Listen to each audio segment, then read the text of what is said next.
Hi, my name is Brandon Gallagher, and welcome to Safety Meeting.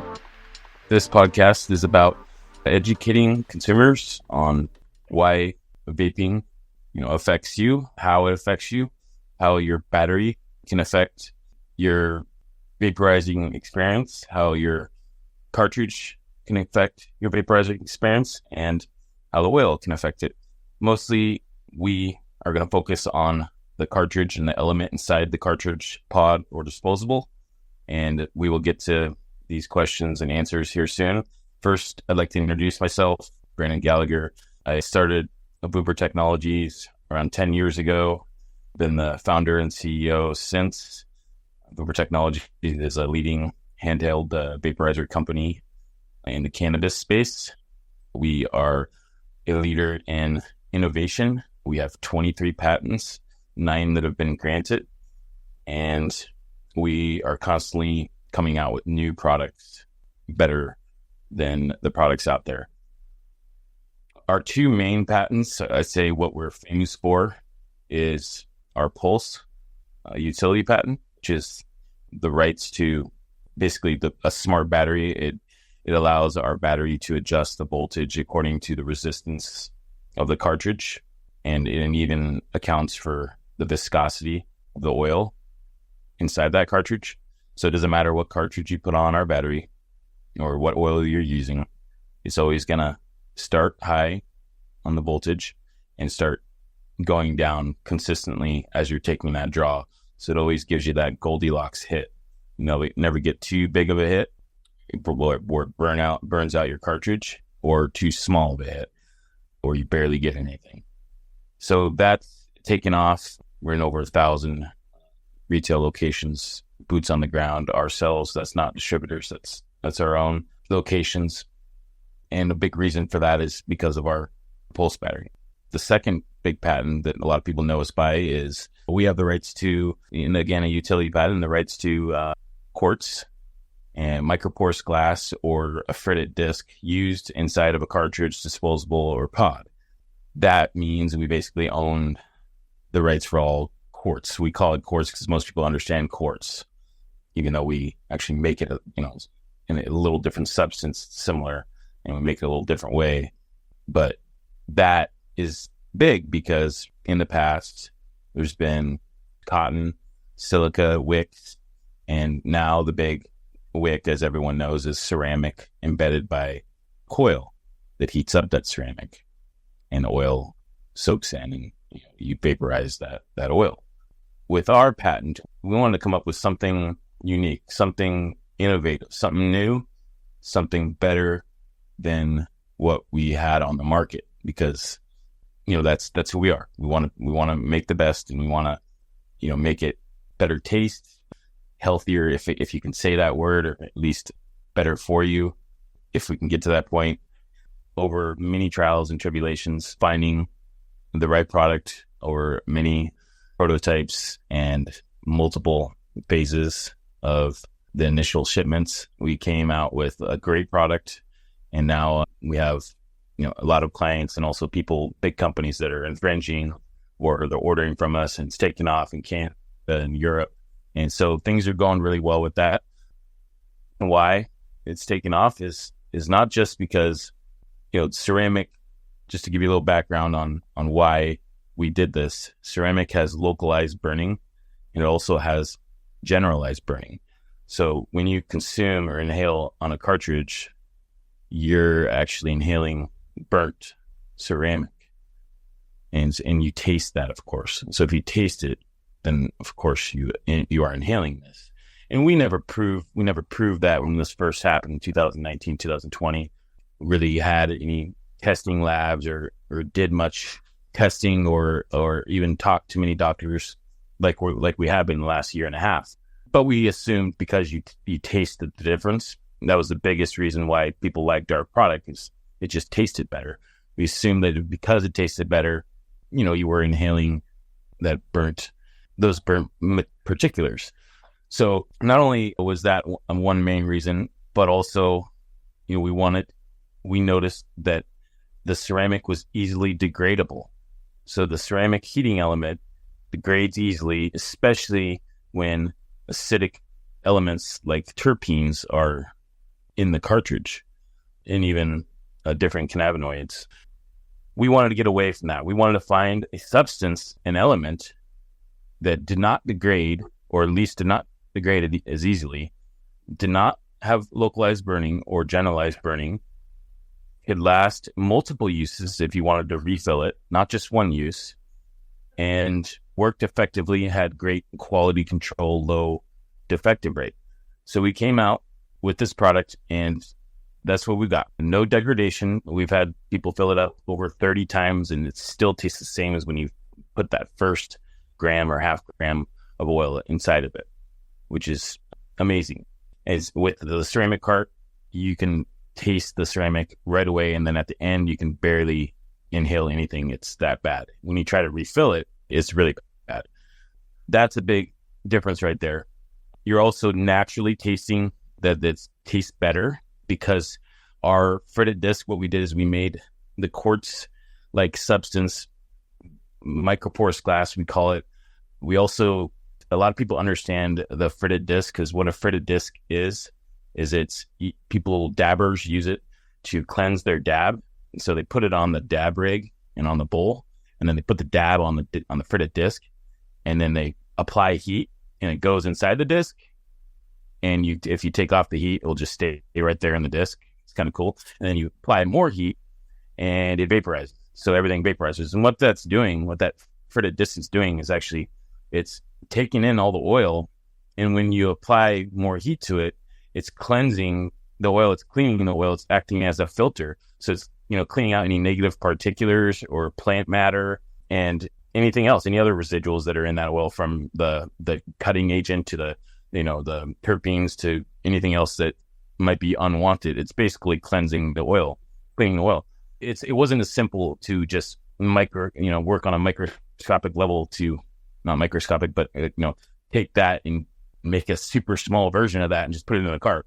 It's not that easy at all, and but that's the best way to explain our cartridges, and the element is kind of how that works with the dab rig. We started doing the research about 1.5 years ago, and we wanted to get out. We assumed a lot of these things, but we wanted to prove it.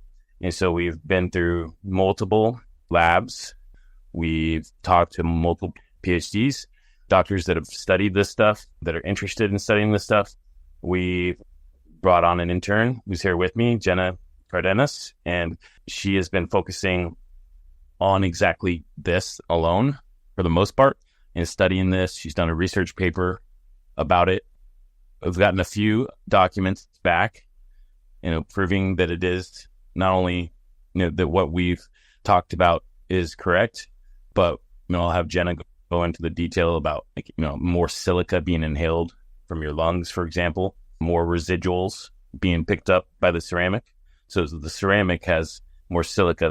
So you're not only inhaling the particulars and the burnt material, but you're also inhaling silica and other residuals. And Jenna, did you want to go over that real quick on what we found in our testing in Europe? The Europe biggest test was in Europe, and that was one of the best testing facilities you can get. Europe's super strict, and I think after they released that test and we saw the results, it was pretty clear that we needed to educate the consumers and get this out there, not only in like a news release, but whether it's a podcast, any forum possible, and that's what we're doing right now.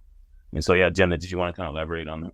Yeah. So when I first started working here, I was given the question of what's the difference between ceramic and quartz cartridges. And I just kind of ran with that question. I originally thought that because there was this anecdotal evidence that quartz cartridges taste better, that there must be some kind of difference within the heating elements chemical makeup to provide that difference in experience between ceramic and quartz. So with it tasting better, I thought that there's probably an element of burning happening on ceramic cartridges. And I started looking into the molecular differences between quartz and ceramic. What I found was that ceramic is known as an insulator. Our most typical example of ceramic, when you think of ceramic, is generally a coffee mug. And what does a coffee mug do? It keeps your coffee warm. And so, with just that basic idea that ceramic retains heat, I thought that the same process was happening within the heating elements, was that the ceramic was continuing to heat and retain heat past the voltage that was given through when you press the button. So the overheating, the burning that's happening can cause a couple things to happen.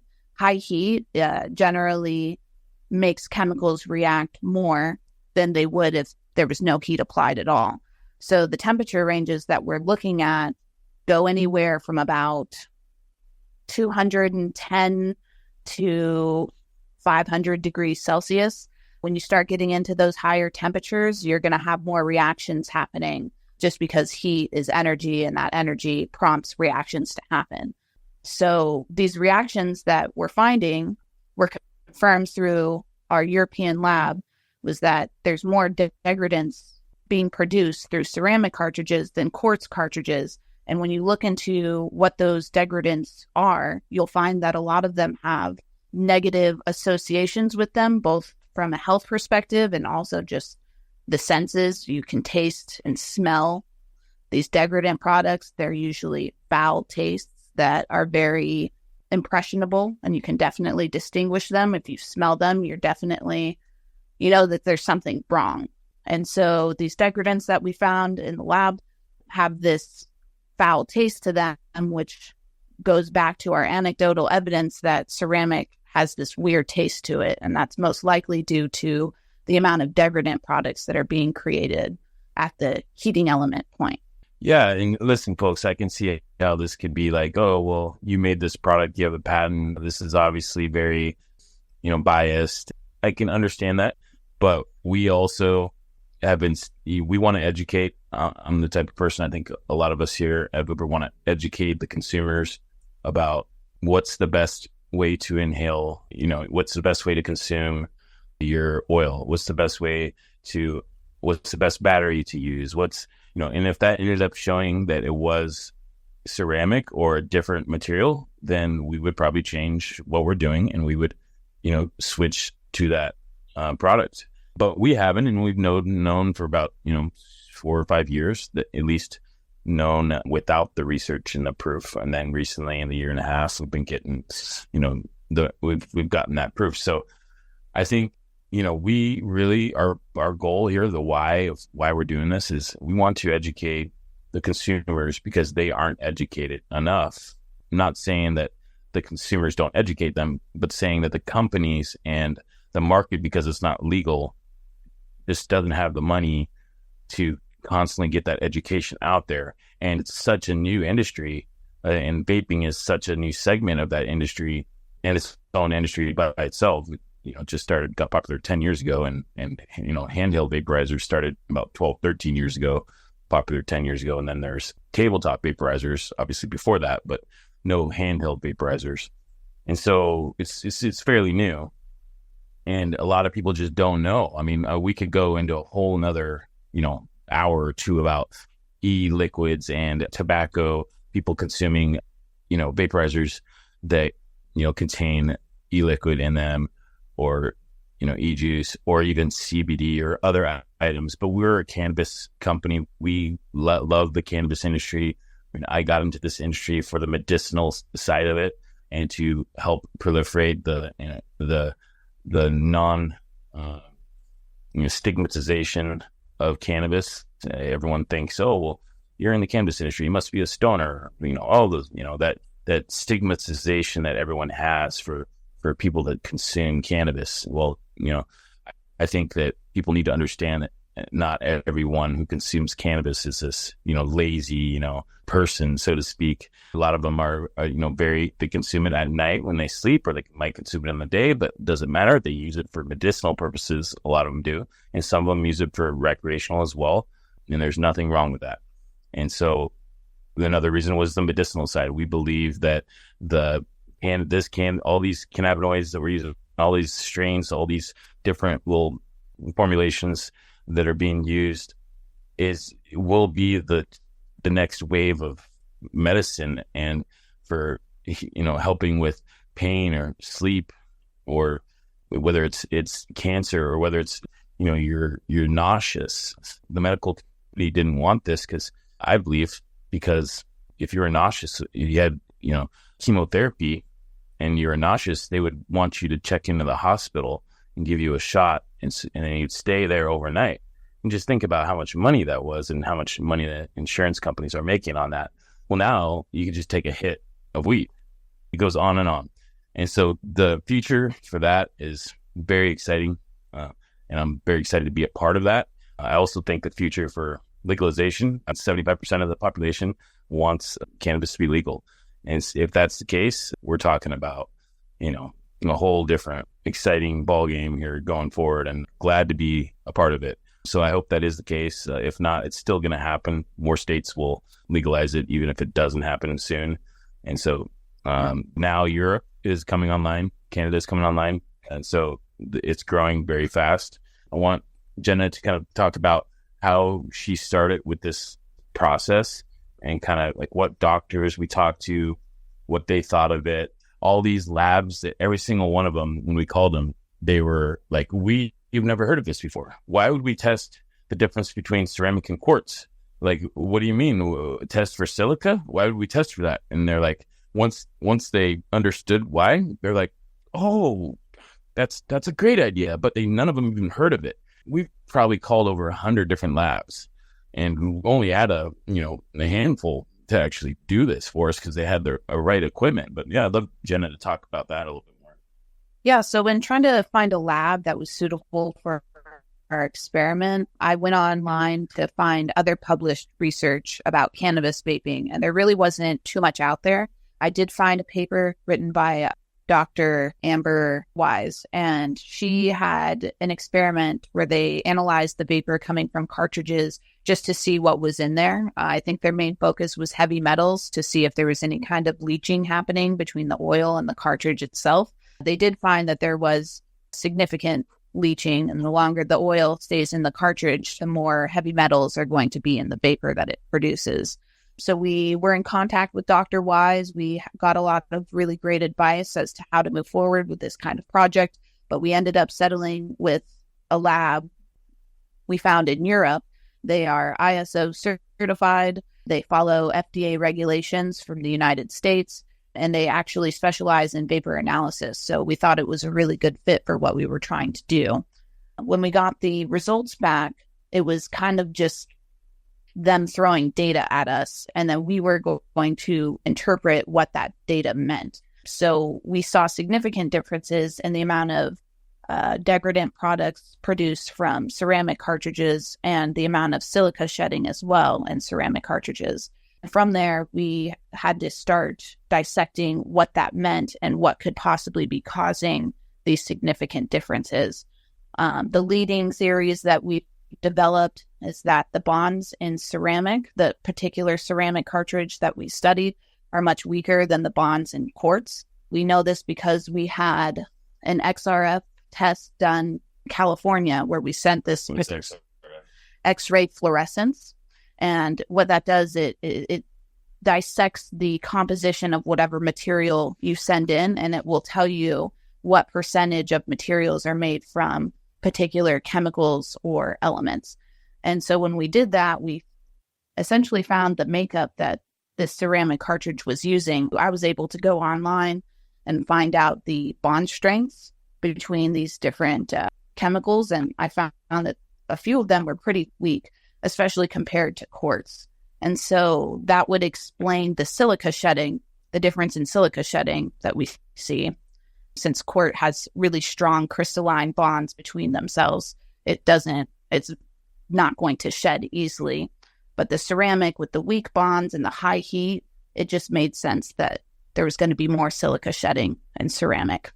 Then we have the catalytic abilities that ceramic has. I found a couple research papers online that talked about material scientists studying the catalytic abilities for ceramic to produce different reactions. What they found was that ceramic that is porous and has a lot of contact with whatever chemicals that it's working with, when there's a high surface area of contact, that the reaction is very likely to happen. And the reactions between these things are generally between a solid, which is the ceramic, and a liquid, which would be our THC oil. So I think this information is important because, as you were saying, we don't want to come off as biased. It's not like we're pulling these results out of nowhere and we're justifying them. There's actual science that backs why this is happening. Mm-hmm. Yep, absolutely. And when we met other PhDs, we went to go see Dr. Wise. We talked to labs, and you kind of talk about like how I noticed I remember Dr. Wise was also researching how the lung, affected, or how like even the size of the lungs could affect how big of a hit a normal person takes, because she was trying to understand like what an actual puff or hit was, and how batteries could affect the hit as well. And maybe if you overheat it could affect. That's why we have a smart battery. And so how we talked about like how the voltage could also affect how you consume that cannabis oil. And then the last part would be how the different terpenes interact with these elements. Yeah, so unfortunately in the United States, since cannabis is federally illegal, there isn't a lot of standardization with lab testing protocols for cannabis. The current studies that are being done and have been published in the US, and what we followed for our study, follows nicotine topography, which is the duration of puff for the average person. And what they found was that average is about 3.5 seconds. And so the studies that were done, it's a 3.5 second window, which isn't, it's not typical for everybody, but it was a good place for them to start. And then the terpenes. So cannabinoids and terpenes are relatively sensitive molecules, especially terpenes. Like they will start to degrade under light. So they're very fragile. So if you imagine a really fragile molecule going through a heating element that reaches to temperatures of up to 400 to 500 degrees Celsius, and along with ceramics potential to be a catalyst, then it's pretty easy to see that these terpenes are degrading into a product that is undesirable. And there are published studies out there of what these terpenes degrade into. And they're common also in nicotine vaping devices. Things like acrolein are big chemicals of concern in the vaping community as a whole. And these were the same chemicals that we found in the study. I just want to go over some anecdotal data prompted through private research. We have a distributor, and it's Bear Roots. They've done a bunch of taste tests, and this is just when it comes to the taste, where we go to a convention and we have, say, 1,000 carts filled with CBD or e-liquid, and people, we have 100 or 500 ceramic elements in those carts or disposables, and we have 500 of our microporous glass quartz elements in those ceramic or in those parts or disposables. And so they have a blind taste test, right? And they would tell us which one tasted better. Just without even knowing right away, they'd choose the microporous glass quartz, and it's called the Quartz Challenge. And so I thought that was pretty, just total anecdotal. Obviously, it's not like the labs that we've gone through or the testing facility in Europe. And when it comes to clients out there, they've also noticed that no matter what, they did taste better. So I think, we've always known that. I mean, why is vaping a big topic right now? Why do we want to, come out with this podcast? Why do we want to speak to this? I think, as everyone knows, vaping's been growing since about 10 years ago. It's been one of the fastest growing segments of the industry, and if not the fastest, it's definitely up there in the top 2 every single year for the last 10 years. It used to be maybe 50%, flower and joints, maybe 10, 20% vaping 10 years ago. Now it's 50% between pods and disposables and, carts, depending on the stores, of course. And it could be, let's say, 35 to even 65% of their sales. And so it's a huge, huge topic. And CBD, now everyone's coming out with vapable CBD. Delta 8, Delta 9, every way. The most popular way to consume nicotine is, of course, vaping it.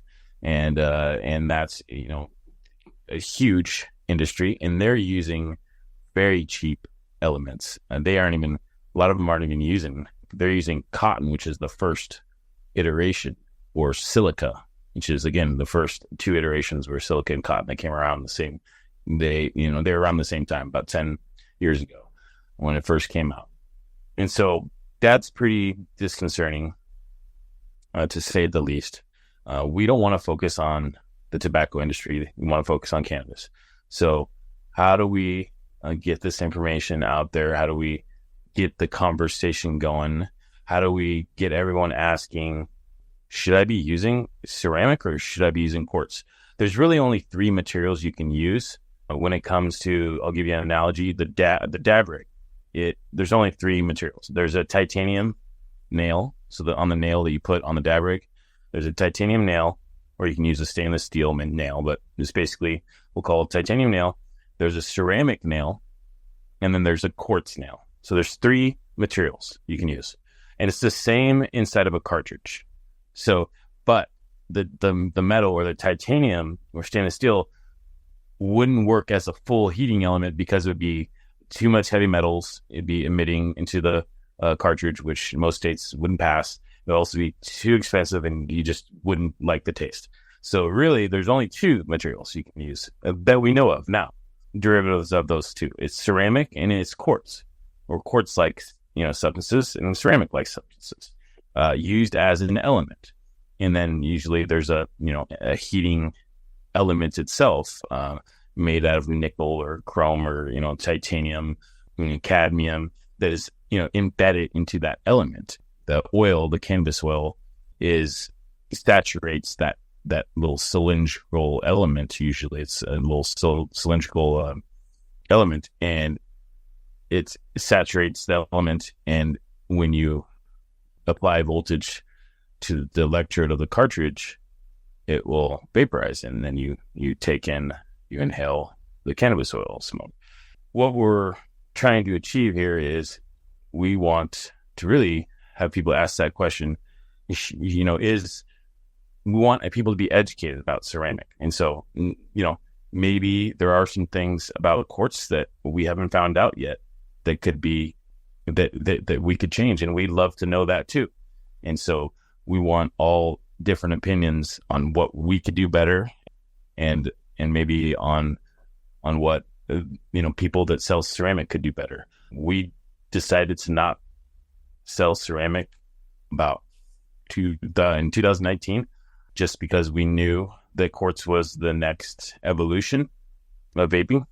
When they come to preferring a nail for dab rigs, it's usually ceramic or quartz, and a lot of them choose quartz. But it's a toss up.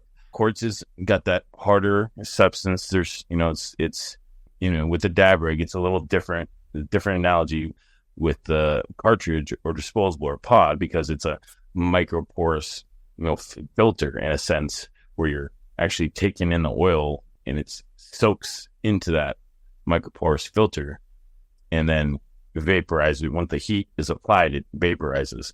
The ceramic, like Jenna mentioned, the porosity is definitely important.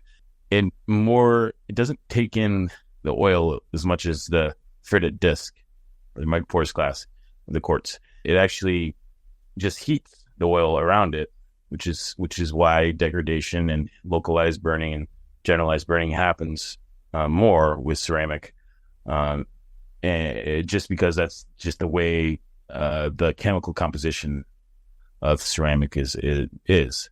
And so we've had to go through multiple different chemical compositions to find the exact right recipe.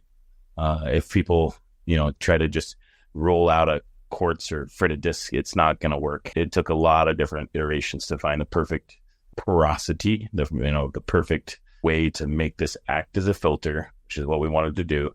No burning. It was have it be centered, and then have inhale a good puff, which it does. Quality control, obviously.